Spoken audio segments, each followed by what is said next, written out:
Ashley Eckstein will give you a little like mic drop. She'll just be like, do you know what I mean? Like every so often. And she actually not even every so often, like often. All right, Michael, we doing this? I'm ready. Are you ready? Oh, I'm ready. I'm ready. Okay. Hi, I'm Ashley Eckstein. I'm Michael James Scott. Welcome to HypeFriend. Hey, everybody. Hello. Welcome back to another episode. Michael, what are we actually doing here? Girl, we are starting a friendship revolution. One HypeFriend at a time. Yes. I love it. I love saying it. It's so good. It's so good. It's so good. I love it. You know what I love? I mean, we're only 3 episodes in, but I'm a big believer at throwing your dreams out into the universe. Absolutely. Like getting your thoughts out of your head. And once you throw them out into the universe, they become real. Yeah. And people are joining us. Yes, they're joining us. Thank you for joining us. Come on in. I do love it. I love it. It's also great because it feels good. It feels good to be able to welcome people into a friendship revolution. You know what I mean? Like that just feels good. And I know it's a big statement, but it's also great. You know, it's a big statement, but it's also an easy statement because we're saying one hype friend at a time. Yeah. So literally it's like, I like to say you have to identify your end goal, but then you break it down into baby steps. Yeah. Well, okay, so we're identifying our goal, but then we're like, hey, it's just one hype friend at a time. Exactly. It's that easy. We're putting one foot in front of the other. Exactly. Right? So just a little one each one. You could be joining this amazingness of it all. I love it. So let's do it. Well, Michael, so as we've talked about, we're learning. We're learning. We're figuring this out as we go. So just bear with us.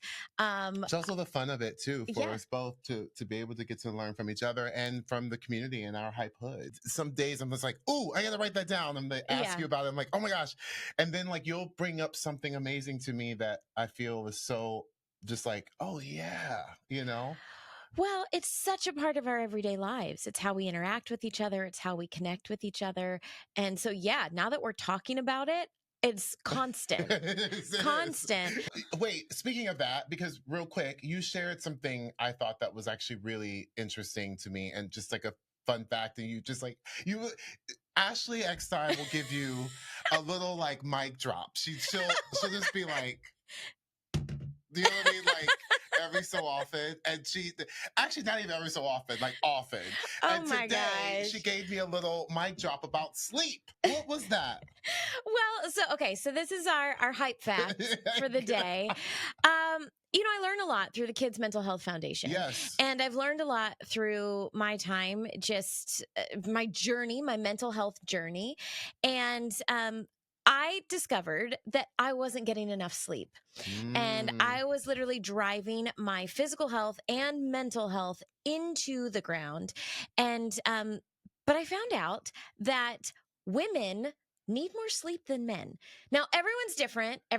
So again, I'm not a clinician. Don't quote me. Also, I'm like, I have to ask my husband about that one because he needs a lot of sleep. So yes, everyone's different.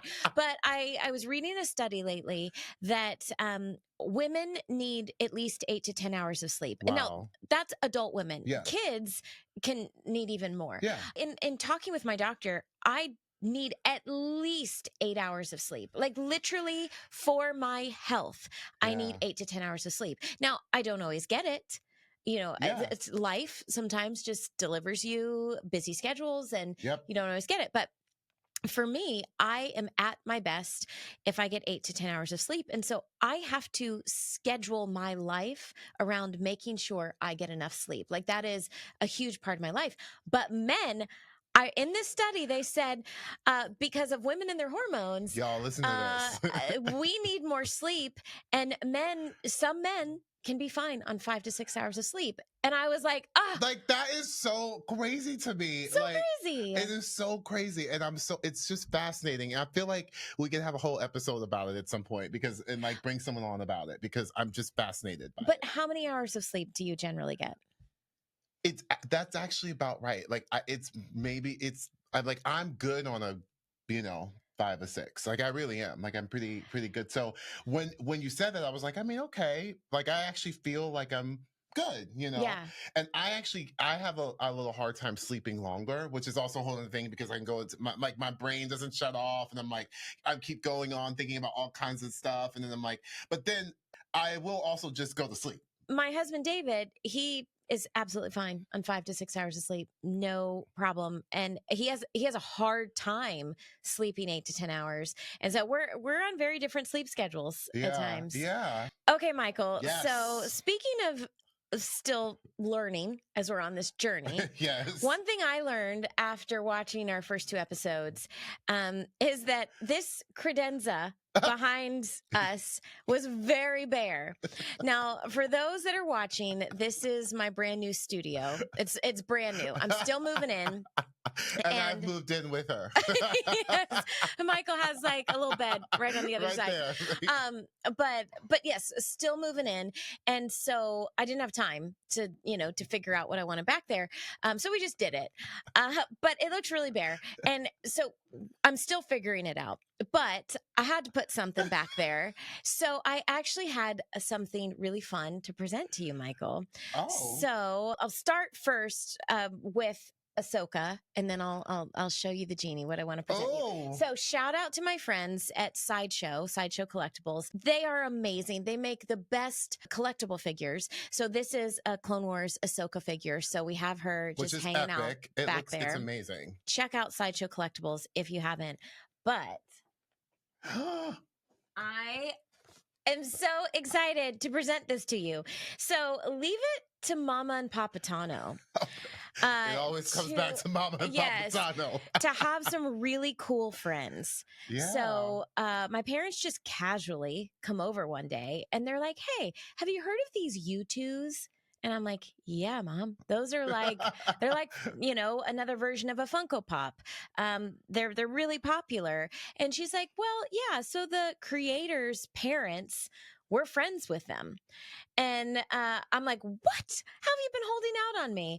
And they're like, yeah. So they gave us the prototype. Shut up! Of your genie. This is you. No. And we wanted to give it to you. Wait a minute. So there's only 3 prototypes. Oh my gosh. They wanted to give you one of them. I am dying. Okay, I'm opening it up right now so that we can like really get this out. Oh my gosh. So this is you. Come on, look at this little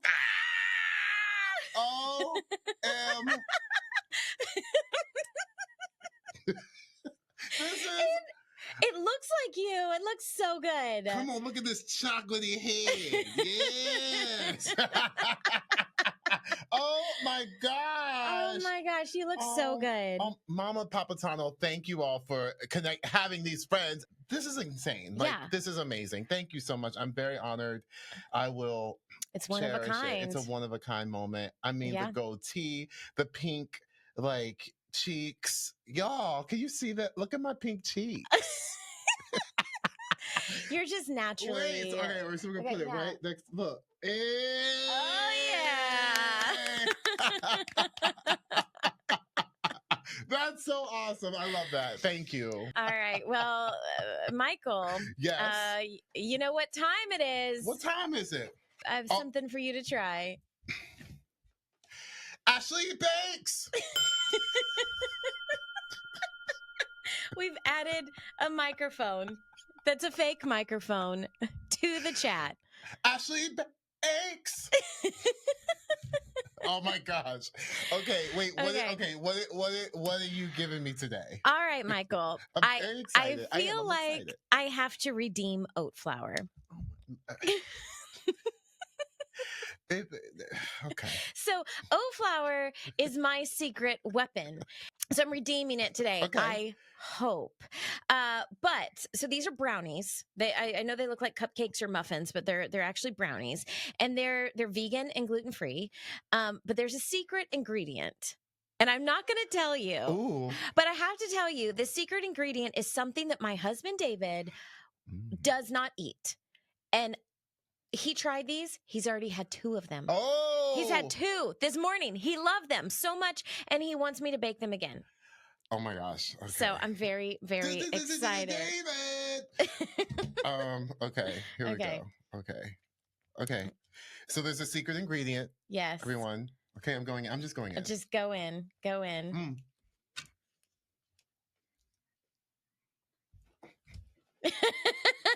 Now, is that a hype? Is it a hype? That is a hype, y'all. Wait a minute.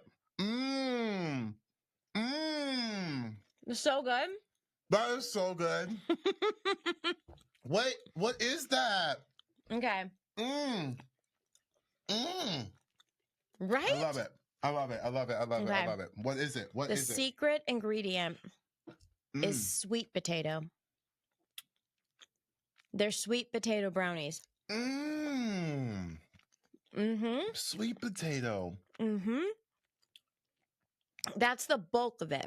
There's a little bit of oat flour and a little bit of sunflower butter. Sweet potato. Oh my God. What you call me? I love that.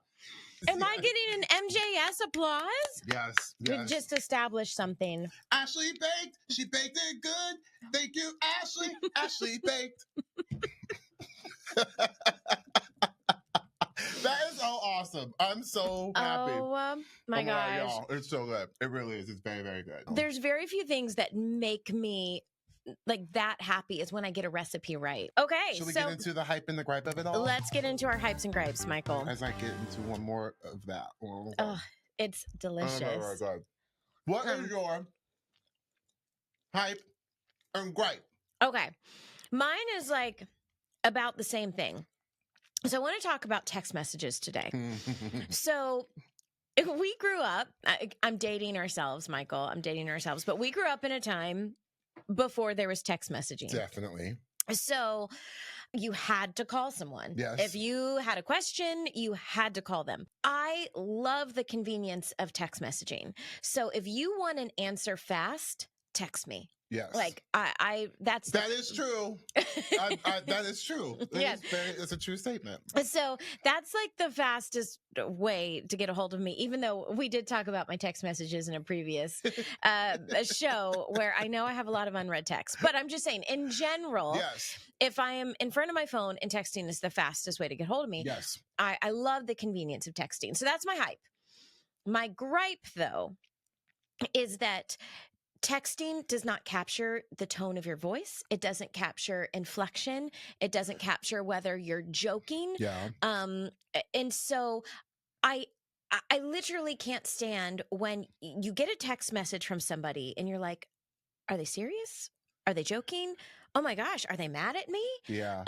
Oh, that was really short. So, oh gosh, are they, like, yes. like it's abrupt or, all caps and exclamation points. Like there's so much unknown. I am feeling called out, Ashley. No, I'm the same way. All caps. But you're right, and I text how I talk, which is very expressive, and so I put random exclamation points and caps in places that you would normally not, probably, and it is absolutely ridiculous. But I love that because even when I'm like, I don't even like, I would text you and say this chocolatey MJS muffin, I'm gonna call it, is so good, and I would text it by being like, this, all caps. Exclamation, chocolatey MJS is good. Like, I would probably use this. And some people be like, why are you cap like this? Yeah. So I hear what you're saying, and you have to try to dissect it.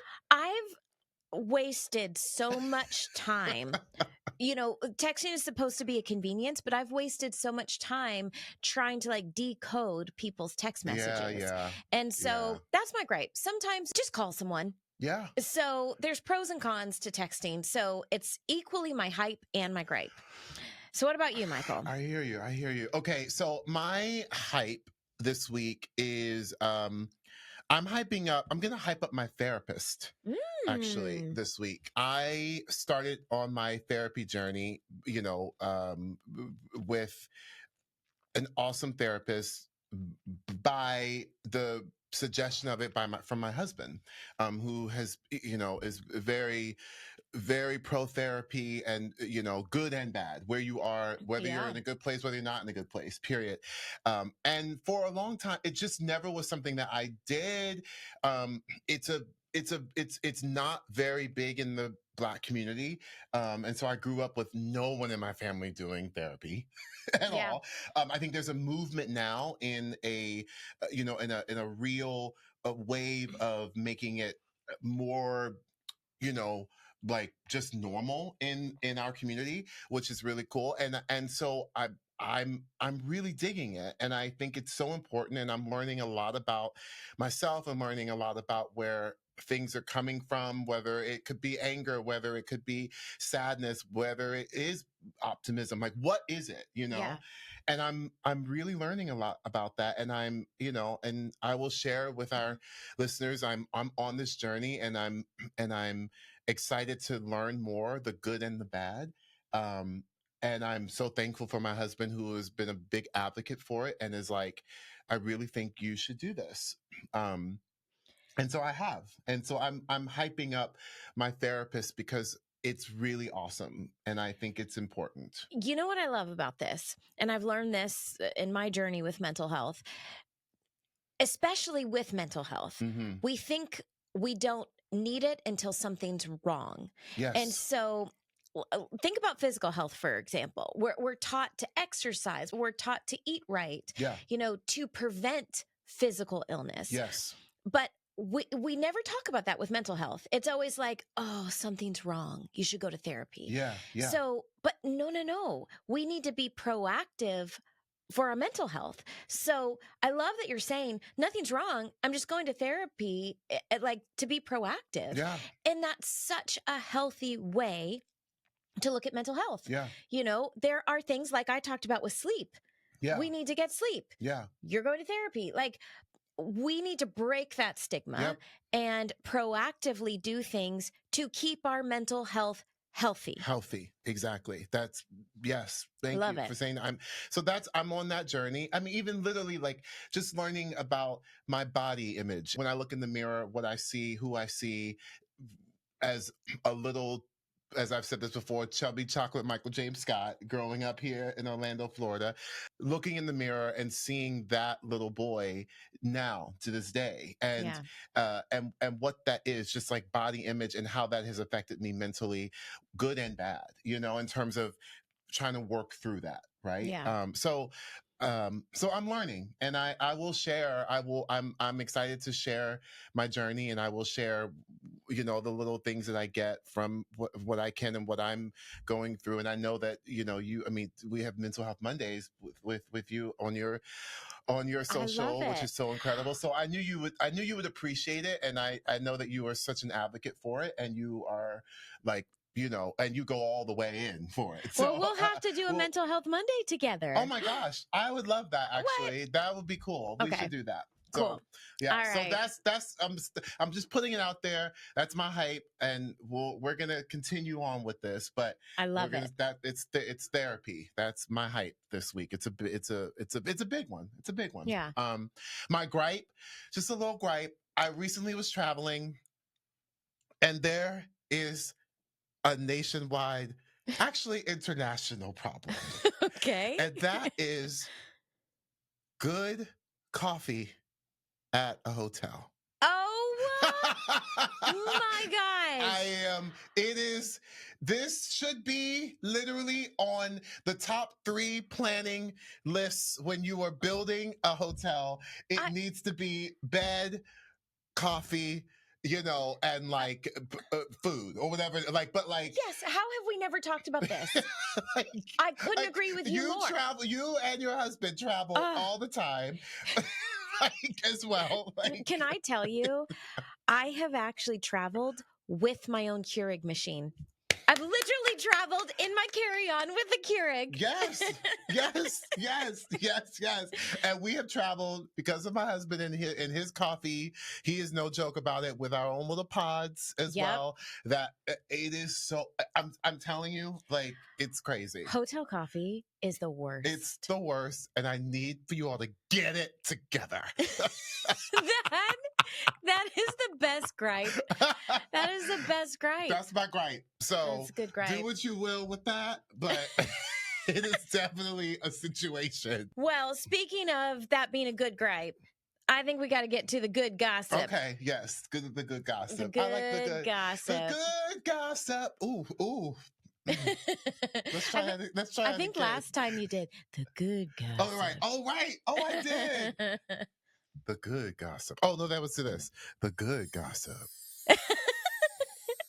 Boom. See, I can't ever make that sound like you do. I think I sound low, and it's like the good gossip, but then it still sounds like you're really kind of entering Delilah land, though.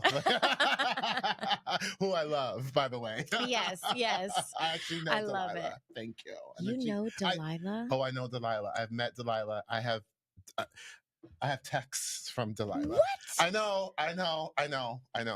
It's so crazy, and I love me some Delilah. Please thank Delilah I will. For all the right songs. Shout on out my to drive Delilah. home. We actually co-hosted an event together. I know. We were co-hosts for Broadway and Bryant Park. Yes, a full-on event together. It was absolutely amazing. It was like it was crazy. She's come to see the show. She's brought her children. She's an amazing woman. My gosh. It's really, really cool. Maybe Delilah will come on HypeFriend one day. I will. We're going to get Delilah on this show. We are going to get Delilah on HypeFriend. We are going to get Delilah on HypeFriend. Delilah, girl, you coming on HypeFriend. All right, Michael.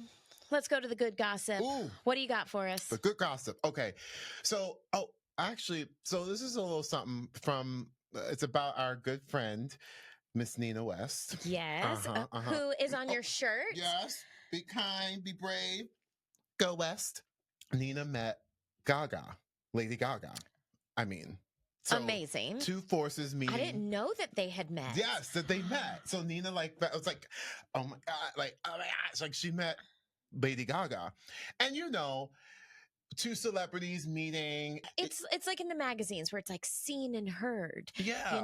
And it's not always positive. It's not always positive. Exactly. Yeah. That's the thing. And so I was like, oh, okay. And so I was like, oh my God, Nina met Gaga. And basically they met and Gaga looked at Nina and I don't know what they were talking about, but it was overheard that she was like, oh my God, girl, you look amazing. Aww, I love so funny. that. This is like so ridiculous. Like, girl, you look amazing. And Nina basically was so just sort of like taken away, didn't really know what to do. She was just like, I love you, Gaga. And which is also very That's Nina. Very Nina. I can hear it. But what I love about this gossip is that it was just like, it was like a good celebrity meeting. Good. Right. And so I don't know I want to know like what they actually talked about. So I might ask Nina. But it was just a little gossipy about it. And it was like a fun gossip, but in a good, it was like a positive thing. Well, what I love about this is that is exactly what the good gossip is. Yes. And I feel like if we normalize that kind of gossip, it literally can change the world. Yes. And I know that's a big statement, but think about how just sharing positive news like that, how it affects people. Yes. I loved it. And I love it. Boom. It got me. Like, you know what I mean? Yeah. So and it stuck with you. It stuck with me. So I'm curious. What's your good gossip? All right. Well, this is something actually that is a big part of my life, an important part of my life, but I don't talk about very much. So I am technically a WAG, which sounds crazy. Yes, you are. But it's wives and girlfriends of athletes. So yeah, and it's a term that is kind of widely known now thanks to Taylor Swift and Travis Kelce. When my husband played baseball, it wasn't as widely known. You mean MVP? David Eckstein? Oh, okay. Sorry, I just have to throw that out there. I mean, again, here we go. Full mic drops. What is happening? Really? Just like a casual MVP, that's your husband. Okay, continue. Well, but you know what? Your husband Jeremy could probably relate to this with the amount of Broadway shows that you do. My husband played in a lot of baseball games. And in the 8 seasons that we were together in the majors, I went to over 1,000 baseball games. Oh, did you know that about me? No, I did not know that.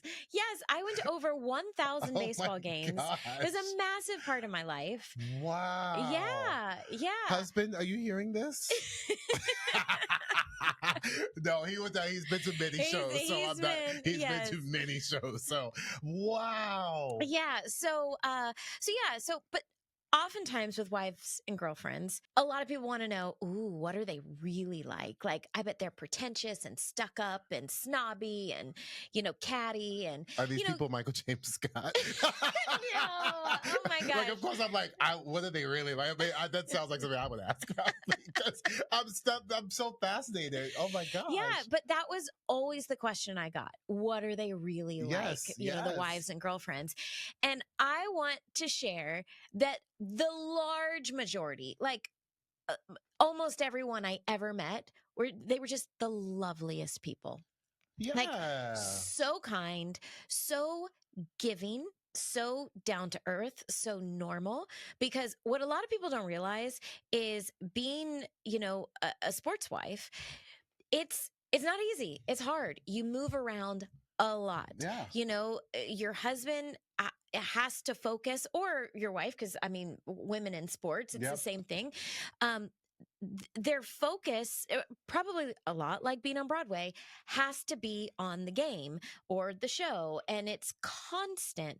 And so you're the one holding the house down. Yeah. You're the one holding the fort down. There was one year that because David, was traded, and we moved a couple times for personal reasons. We moved 9 times in 1 year. Wow. And he wasn't allowed to help pick up boxes or do anything because he couldn't injure himself. So I was the one doing the bulk of the moving and lifting and packing. And, so these wives, they are like holding down the fort. They have just a large load every day, and they're just normal, caring, loving, kind women. And so that's my good gossip. Wow. Shout out to the sports wives and girlfriends. All right, Michael. Yes. It's time to bring in our guest. It's time. We have the most amazing guest today. And actually, this person is the second member that we're introducing that's part of our neighborhood. Yes, absolutely. Our Hype Hood. Our Hype Hood. This person is an icon and truly one of our favorite people on the planet. And they met Lady Gaga. So a proper introduction is needed. Yes. Okay? Okay. Ladies and gentlemen, today we have the honor of welcoming a true artist of creativity and all-around fabulous person. You may know Andrew Levitt as a breakout. Love it. It's a breakout star from the iconic RuPaul's Drag Race season 11, where he won Miss Congeniality, and dazzled fans worldwide with his vibrant style and undeniable charisma. He took the country by storm as Edna in the Broadway tour of Hairspray, the musical, which is so cool. Andrew's talent is literally like everything big and ferocious and gorgeous and amazing as he is.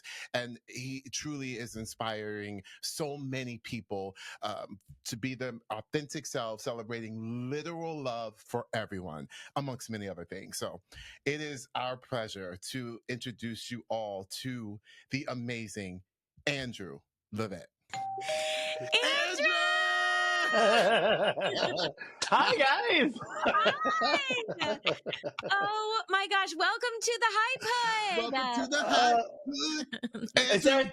Is there a theme song? Is there a jingle? The Hype Hood, the Hype Hood. Welcome to the Hype Hood. It's coming. Yes. We're gonna have a full music video, and we're all gonna be in it. Listen, I gotta thank you guys for having me.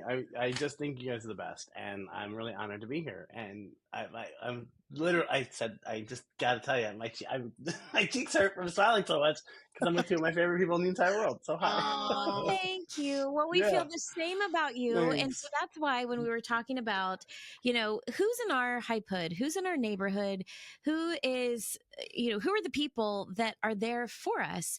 And you're at the top of the list. And we're just so honored. So we dressed for you today. I love you guys. I'm gonna hug you. Oh, thank you. Go big, be kind, go west. Boom. Oh, now you're a jingle machine today, Michael. You're just writing all the jingles. This is your love language, is jingle writing. I'm sorry, let me do that again. Go big, be kind, go west. Where were you on my journey? Okay, so all right, Andrew, we have to officially name you as a part of our hype hood. So we've decided that you are our mail carrier. Okay, for the hype hood, because and we want to get into this because there's a very real reason why you are our mail carrier, because you are just truly one of my very best friends, and you show your love by sending mail. Like actual mail, postcards, greeting cards, and you send them for all occasions. Just I love you. Happy birthday. You're the greatest.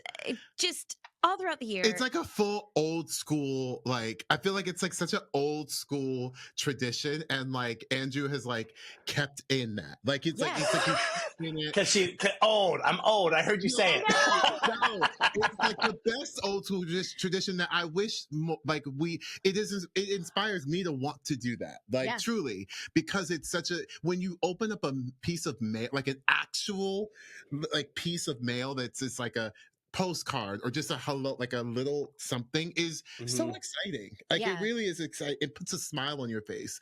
And I think that's such a cool, amazing, beautiful thing. So she's told me about this, like actual mail. And I was like, this is amazing. And I've gotten actual mail from you as well. But it's incredible. It's incredible. So we're just diving in, Andrew. Let's start there. Yeah. When did you start this? And I love it. It's like your love language. So tell us about it. I think when it was, we would always get like a card in the mail from my grandparents for my birthday, or and that was always like something that would like stick out to me. It's like, oh, they're thinking of me. And then I remember, when I was in like grade school, there was this like really focused effort. Like we would have pen pals. Like the idea would be like you could sign up to have a pen pal somewhere in the world, and I never did that. I don't know why I didn't, but I had romanticized this idea of having pen pals. But I love receiving mail. I love going to the mailbox. I love seeing what's come in the mail, and I like opening cards from people and reading these notes. And, some of the most impactful kind of those moments are like, like those big moments, right? Birthdays, graduations, changing career, the loss of a pet. There are these things, these markers that have kind of evolved in my life where people have been really so intentional and thoughtful. And I think a card is such an intention, or a postcard, a note, a letter is so intentional. And it's so, for me, I'm trying to be intentional with my friendship and try to let people know that, hey, I might have sent this a few days ago, but in this moment today that you're receiving this, you are being thought of. And you are in some way or another, I'm here to comfort you. I'm here to reassure you. And I'm here to cheer you on. I just think it's such a nice, simple way to let people know that you're thinking of them, right? And I think that can sometimes be, I'm just like, the world is so crazy and chaotic and busy. We're all got these crazy schedules that we're all trying to keep up with. And I'll say the act of sitting down and writing a card or a letter for me is like, it's really calming. I don't know if you guys journal. I'm a journaler. I love to journal. But this is also a form of like kind of processing emotion and feeling and thought, or pulling out of my day for a little bit, which is really a really nice thing to also give myself. It's not just for you to receive, it's also for me to give, right? It's like that idea of, I love that. there's a moment for me to take a step back and do this for myself as well, which I love sitting down to write a card. It's like I look forward to it. I love that because we've talked about being a hype friend and being a friend it's an active thing. Yeah. You know, it's something, it's a practice. It's a practice. And I love that you said it's an intentional act. You know, keeping friendships is something that you actively have to do, and our lives are busy. So sometimes it is just a postcard. But like, I have to tell you, being on the receiving end, you know, we both travel a lot. Yeah. And when I come home and there's a postcard from you, I wish I'm going to take a selfie next time I read it. It brings the biggest smile to my face, and it literally makes my day. And I just can't thank you enough. I mean, I know it's your love language, but it means so much to me. So, well, you know, it's like this. There are these people, like, you know, when Paul Rubens passed away. I don't know. Paul Rubens was the great Pee Wee Herman, and I remember people talking about, oh, I always got these cards in the mail from Paul. All these, and I was like, that's weird. This is so weird, because I idolized Paul, and I loved the work that he created and gave to the world to make people laugh and feel better. Right? That's a gift. Like what we do is first of all, it's an immense privilege. Each of us has this opportunity to like reach people in ways that I think as little kids we never thought possible, but was always like, this is what I'm here to do.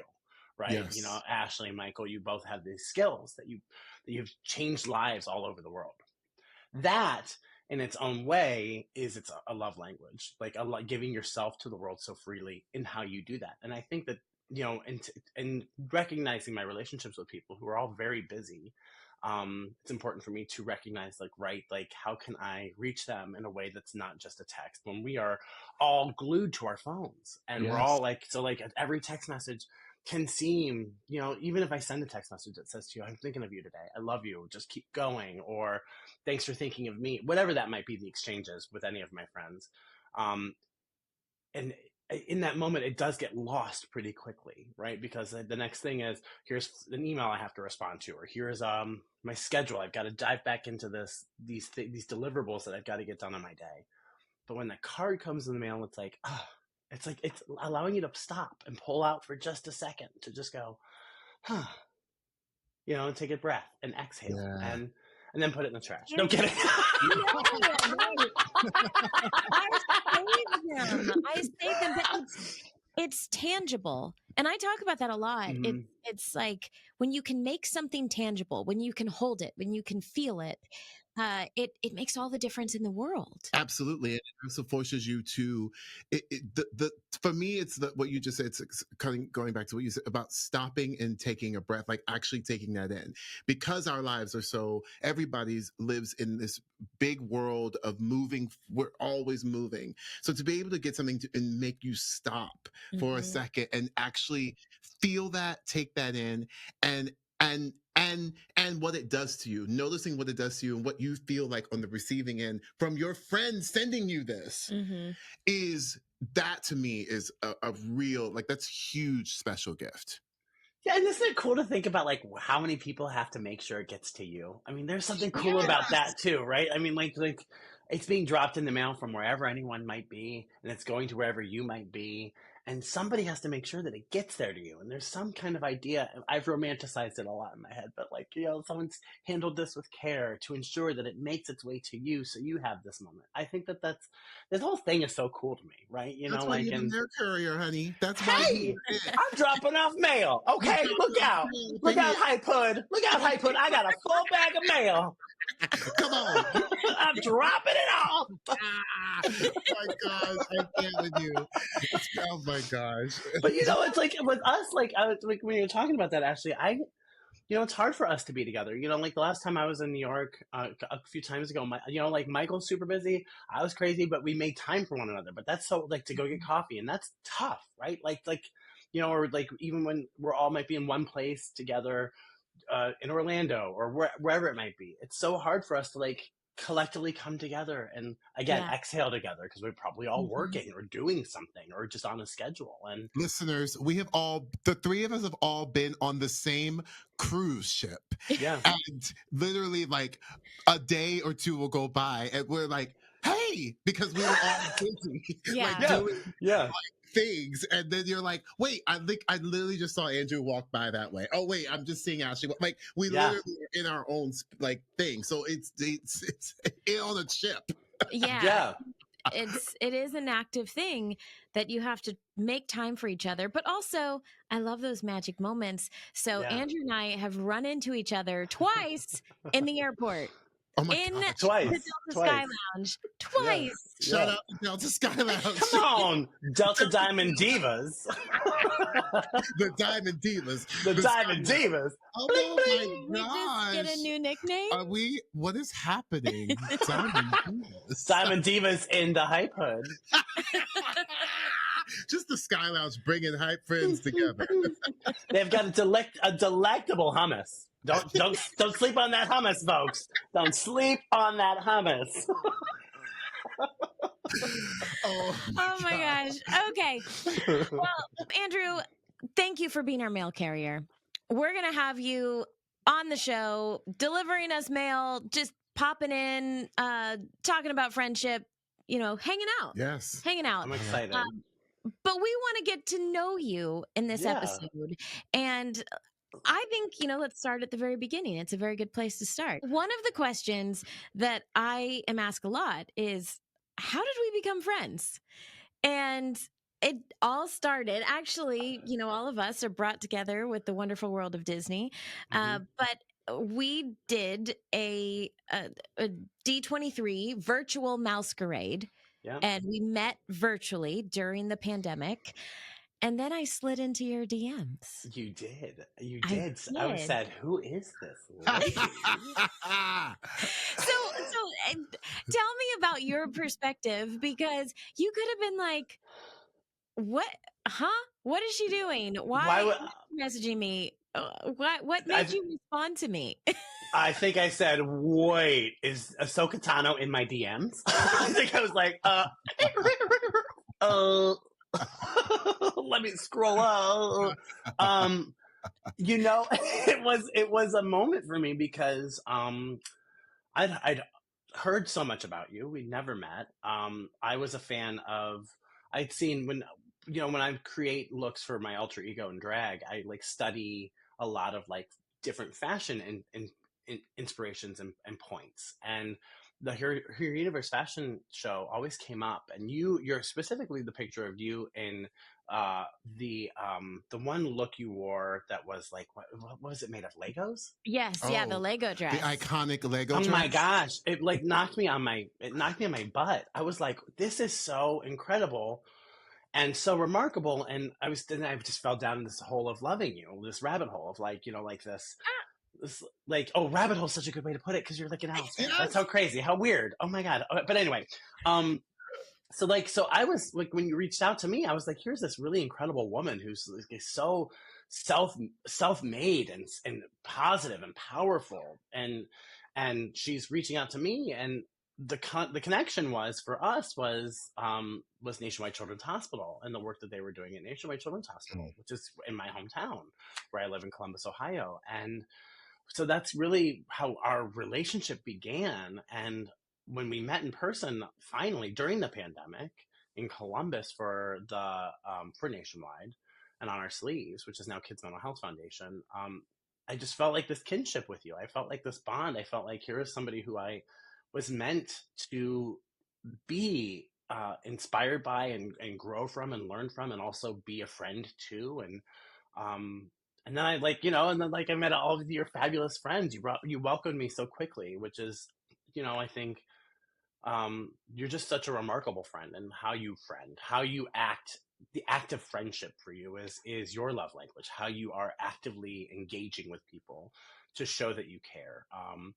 And like you said, friendship is work. I don't look at it as taking work. I look at it as cultivating something for, like, I'm creating a garden that I want to see grow. And sometimes, as we all know, like sometimes some things you plant just don't make it. And that's okay. And you have to learn how to process those things. But sometimes the things that you can plant and you can nurture and grow become these gorgeous, beautiful things that actually require their own tending and caring to, aside from the rest of the garden. And so I think that this relationship that you and I have built as friends and as cheerleaders and as supporters is very unlike any other relationship I've had professionally, like first and foremost, because so many people in the industry are not like this, right? They're not invested. They don't want to. They're not necessarily, trying to gauge how you're doing emotionally, mentally, regarding anything that's happening for your career, let alone what's happening in your personal life. And Ashley, you've been you just jumped right in, and you're like, I want, how do I love you? How do I hold you? How do I support you? How do I nurture you? And I gotta say, like, that was never I don't think for either of us, that was an intention. I think we were just like, whoa, and with Michael, it was like, it's just more of the same. It's like someone who I've just loved. Well, you know how we met the first time that so that was y'all's introduction. Our introduction, actually in person. I know. Which is so great. Yes, which is also insane. But we met, and it was during like pandemic time, like really, like technically it was like right before. Yeah.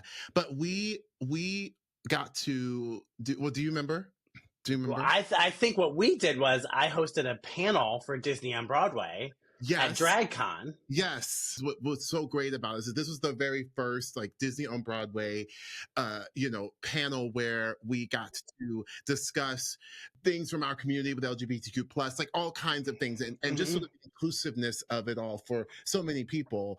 And Andrew, of course, it was Nina, it was Lexus Michelle, and we got to do a whole amazing conversation on stage. Wow. And we met it was a real quick thing, but it was like but then we did the Disney Pride of during the pandemic. The very first Disney Pride special for Disney Plus, and I watched it.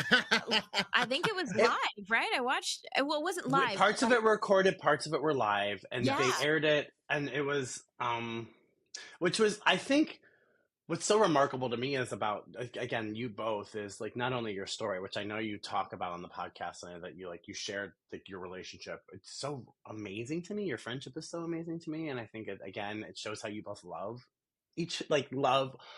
in your life, and how important those, like, again, speaking of love language and speaking about acts of kindness and putting those in the world. You guys are like so perfectly. You're the perfect example of how to, I think, model behavior for others to understand how we do that. And thank you. But it takes one to know one. Exactly. That is too. Hold on, I've got some mail here. I can't. I love this. So it's literally the connections of both. Like, I love that we all met in our own ways, which is also kind of cool that it was separate ways of meeting to then come together. We're here to, I think my relationship with you and with Michael and with so many of our mutual friends has taught me so much about how I can be a better person, how I can trust the instincts that I have, right? And how I can grow in relationships that are authentically there for me and showing up for me, and allow me also to show up for them. That's a difficult thing in, I think, any relationship, for letting people in or trusting people, or allowing that. And I think, again, it's very uncomfortable, like you said, and it's never right, because we all know like how we operate in relationships that we already have, right? And I feel really comfortable here, and the best moments of change that we find ourselves in, or the moments where we find clarity, is when we're uncomfortable, when we're not doing the same thing every single day that feels safe and feels, like a worn path isn't always the best path, right? I think that's a pretty great example for how we can build relationships and friendships with people. Hey, this, I don't know what's going to be down this way, but isn't that a little bit exciting and a little bit challenging? And also, you don't know what the reward is, but I think that's part of how the reward is so great, right? And my relationship with you, Ashley, has been just that. I was nervous. I was like, I don't know, like if she's going to think that I'm some crazy drag queen who just doesn't, just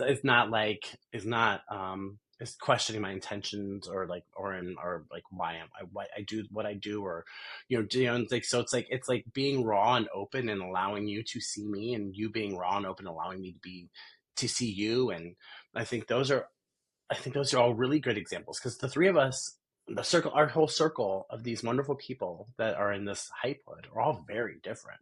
Everyone's very different. No one is at all the same. And I think that's what makes it so exciting and, and delectable as this wonderful, like, savory group of friends who are all just, who complement each other so well, who allow each other to experience and grow and challenge one another. I mean, that's exciting. This is something I want to ask you about, because we've had many talks about the world seeing Andrew more, because in many ways, if they know Nina, they know Andrew.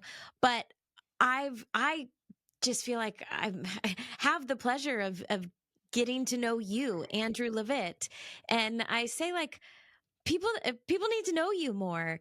And I know there's been a bit of vulnerability there. Well, so, it's crazy because I started hosting on the Disney cruises as Andrew and doing these events as Andrew. And I was so nervous. The very first time I did it, I said to Michael, to your husband, I said, I just am, this is nerve wracking for me, because Nina presents an outward exterior that is somewhat of an armor, like you said, Michael, that's like a little bit protective. Like, she is larger than life, really colorful, disarmingly charming. Like all of these things allow me to tap into, right, I can be bigger, I can be larger, I can pull these things that I have cultivated in this drag career. And so when I'm Andrew, all of that's stripped away. And so I don't have any of the makeup. I don't have the big lashes on. I don't have the wig on. I don't have, the like a larger than life costume piece to like kind of tell a story. And like my storytelling begins really the second I walk in. And was really challenging for me. All of those things that she does, could Andrew do? Even though Andrew was informing so much of what she was doing. I know this seems like a really complicated conversation, but it really isn't. Like, because Nina is like, just, she's me, but she isn't me, right? Like, she's a character that's a little bit larger than life, that is kind of fosters the same things that I really deeply care about. Like, she's a more outward expression of who I am, which is more in your face. But I had to figure out how to be okay wearing just a suit and holding a microphone in my hand, and rather than a dress and a wig and a body, fake body, and nails and jewelry. Like, I had to take all of that off, and that was, that was challenge. That was tough, but I learned so much about myself in that, because like any creation of any character requires us to, I think, utilize what's in our own toolbox. What do we know? What's my experience? Who am I? And I just really had built these walls around protecting Andrew and trying to like not have Andrew get caught in the crosshairs of whatever that would be, right? Whatever story I told myself, how do I protect Andrew? And Nina was like this outward defense, but like the true story is, even on that first cruise I hosted, which was very recently, like a year ago, the RuPaul expression of, drag doesn't reveal you, it doesn't conceal who you are, it reveals who you are. Like, that's a very true thing. Like when I put on drag, I'm not hiding who I am. I'm actually telling the world in a very loud way who I am as a person. And I just had to be like, right, let me do this let me do this mental work and just be like, let me strip this away. It's like when you're acting and you're creating a role, you're like, okay, let's take away all of this crap that we've built up and like all these bells and whistles, because Nina's a lot of bells and whistles. Let's get rid of all of that. And like, let's just be honest and truthful and bring the fun of Nina. But like, let's just bring all of that, that I know how to do because it's from me anyway. Yeah. Everything you just said. Yeah. Does that make sense? It makes perfect sense. Okay. I was like, that even makes sense? Yes. But, okay. It's not, I think what's interesting is it's not unique to drag. Think about our world today with social media. I think the majority of people can so understand everything that you just said, because we have our virtual persona. Yep. I think we can all say what we put on Instagram or what we put on social media is oftentimes very different than who we really are just sitting on the couch at home. Absolutely. And I think we're all in those shoes. And to a certain extent, you create this character that you want the world to see.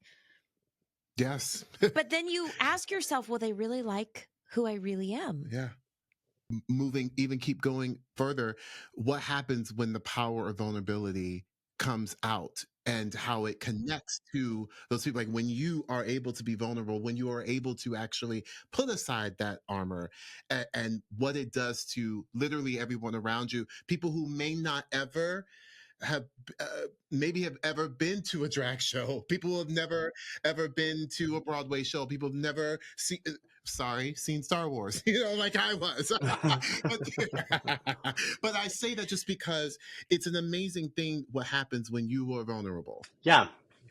And it can, and that's the thing. And you have to, and I think social media allows us, like drag in some ways, or creating a character through voice or through action on stage. In some ways, it does allow us a little bit of escape, right? It does allow us a little bit of suspended disbelief. But when you're vulnerable, your vulnerability, I think why we're also protective of it is because it can feel so personal, because you've given up. You are being so personal online if you are and you're exposing yourself. And so you have to do the things that care for that as well and nurture your own vulnerability to make sure you're protecting yourself. So I'm actually wearing this shirt, which I made for you. This was a couple years ago. And because we were at San Diego Comic-Con, and you were, I think, the first drag queen to ever do a panel. And you were talking about, it was a big deal. Yes, big deal. And you were talking about your new book, The You Kind of Kind, and you were nervous. You were so nervous. And so I wanted to just make you feel supported and welcomed and hyped up. So I made this HypeFriend outfit just for you. I think I was there the moment you said the phrase HypeFriend the very first time. I think it was either in, I don't know, it was either in Columbus or it was in, I don't remember where we were, but I heard you say it. And I just was like, it took my breath away because I know what that means to you. And I know, and in turn now what it means to so many of us who've been the recipient of what it means to be a HypeFriend, specifically from you.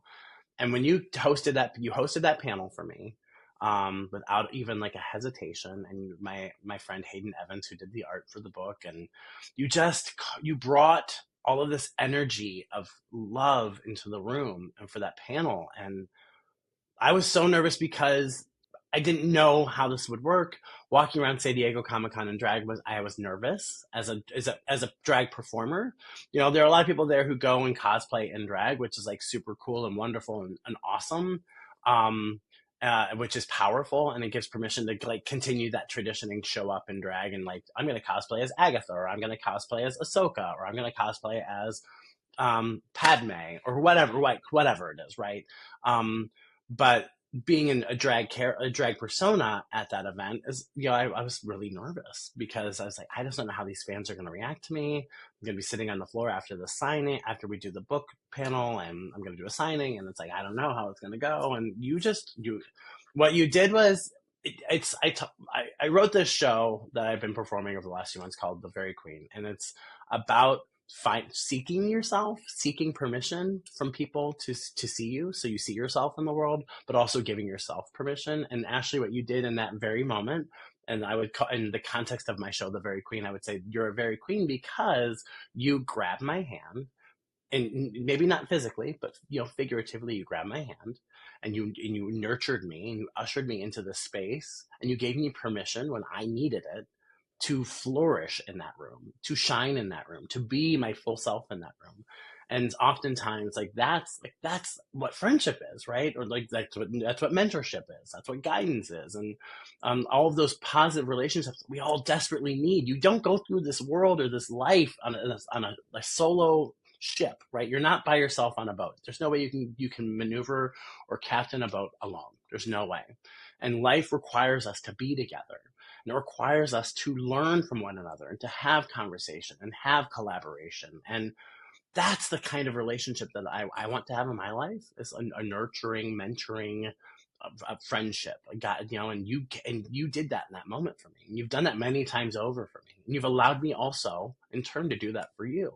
And that's what it's about, I think. And those are those things and these moments that we all have, and they might be so small, but I was able to flourish at that Comic-Con because of you. I think at the end of the day, when I was a kid, I just wanted someone to look at me and say, it's going to be okay. You matter. And in any one of those, in any place in our life, and it's so specific, I think, for LGBTQ plus people, but it's not unique to us, right? Everybody needs to hear that they matter. And I, as a gay man, as a young gay man, as a young gay kid, I needed to hear that. And there were times where I didn't. And thank God, I thank a higher power that someone somewhere along my journey, right when I needed those check-ins, figuratively or physically, grabbed my hand and said, you've got this. You have, I see you. Give yourself the permission to see yourself. Are you kidding me? That's life-saving work. That is, and that's what relationships are about. That's what these friendships are about. It is that minutia of detail, just to tell someone, to look at them and say, you matter. That's powerful. Oh, and I think, to take it back to what you asked me about, and what I've been, beautifully dubbed, I think, for this community is it's as simple as, putting something in the mail. It's as simple, just to remind someone, hey, exactly. You are doing everything right. You are right where you need to be right now. That's why you are mail courier, boo. This is why we saying it. We are so guys. I got mail. Keep going. Keep it, and don't even get me started. We'll get into this again, but I want to know. There's still so much. There's so much to ask you, and so much. And I'm I love you guys. You being in my Broadway community, so I'm keep it coming. As we've had conversations about it all. Before you went on tour, all the things and well, and that's the thing, Michael. It is you guys are really, this. I hope you know this. It doesn't take me to reiterate for you all of the people who probably say this to you on a daily basis, but you both are magical beings who are doing so much for so many. And on a Broadway level, for me, you have been such a friend. You've held out your hand for me. You have given me those conversations. You've guided me. You have laughed with me. You have consoled me. This is a thing, these are the relationships that we all could hope for. And I never thought I would have a relationship like this. I never thought I'd have these friendships. And so literally, and someone whoever is listening to this right now, you're probably thinking, I'm never going to have a relationship like that. The point of us gathering together and telling and having these conversations is to tell you this is all possible for you too. This is not unique for us. This is for everybody. To experience. This is for everybody to experience. You deserve these relationships too. So we love you. I'm honored. I love you guys very much. We love you. You could not have said it better. Yes, we love you. We love you. Thank you for just coming and hanging out with us. And I can't wait for our future hangouts. I know, the hangouts of it all. Thank you. Thank you. And thanks. Keep up the work. Yes, awesome. You too. Thank you. You too. Thank you, Heaney. Yes, we'll see you soon. I love you. Love you too.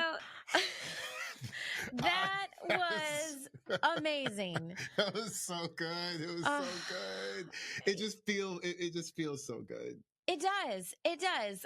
It's like a big hug. Yes, big old Andrew. bear hug. Yes, he gives the best hugs. He does give the best hugs. He really, truly does. I feel like we both are on the exact same page of our one last thing today. I really, right? We absolutely are. Yeah. We absolutely are. Yeah. So for our one last thing, we want you to send a piece of mail, a greeting card, a postcard to a friend or a family member. Let them know that they matter. Yeah. Say, you matter to me. Here's why. Let them know that they matter, period. Yeah. Just how important they are. And yeah, just one piece of mail. Your words are so powerful. Absolutely. Please do that and share that. Share that with us. Share that, how if they responded or what it felt like to send it. Just share that. Also keep sending in your hypes and your gripes. We want to know all of that. We want to hear from you. So send it in. We love hearing from the community. So keep it coming. All right, Michael, we did the thing. We did. Episode 3. All right, well, thanks for hanging out with us. And always remember to be a hype friend. The hype starts with you.